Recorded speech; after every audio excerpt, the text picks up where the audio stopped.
for parties and picnics." "How much would it cost?" Lady Jo was much more sensible than her husband. Sir Sidney waved his hand, as if to say, "What is money compared to parties and picnics? I will build it in the meadow," he said. "The meadow?"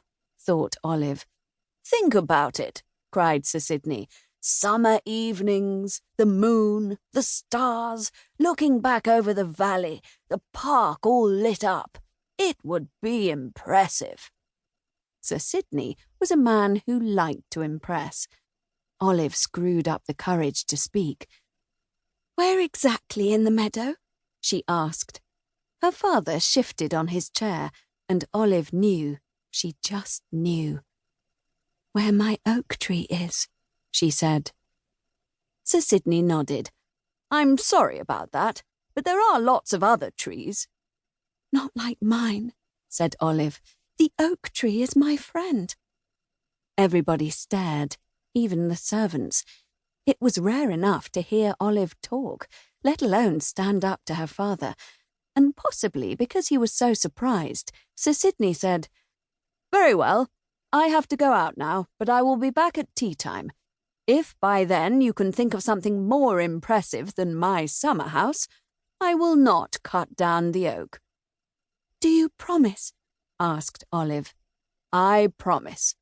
Sir Sidney looked at his watch. "You have just over 7 hours. "I'll do it," Olive vowed. "I will think of something."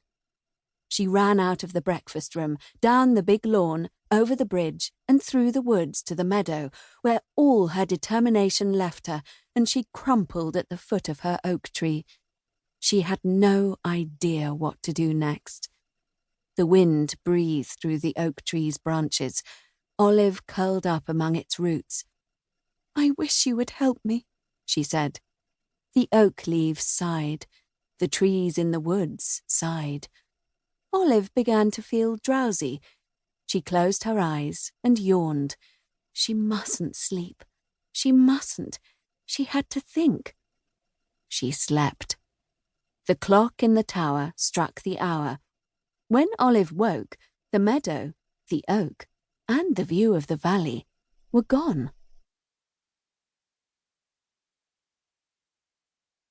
Oak trees support more life forms than any other forest. Over 2,300 birds, mammals, insects, moss, and fungi depend on them. There are about 500 species of oak tree. They grow 20 to 40 meters tall. They usually live to between 100 and 300 years, but can live to well over 1,000. Every autumn, jays bury thousands of acorns to use as food in the winter, some of which grow into new trees. Common oak, Quercus robur. Oak. Olive was lying on the floor of a forest, and a voice was shouting in her ear. She scrambled to her knees and looked around, but there was nobody there. What was this place? She had never seen a forest like it, so close and full, so alive.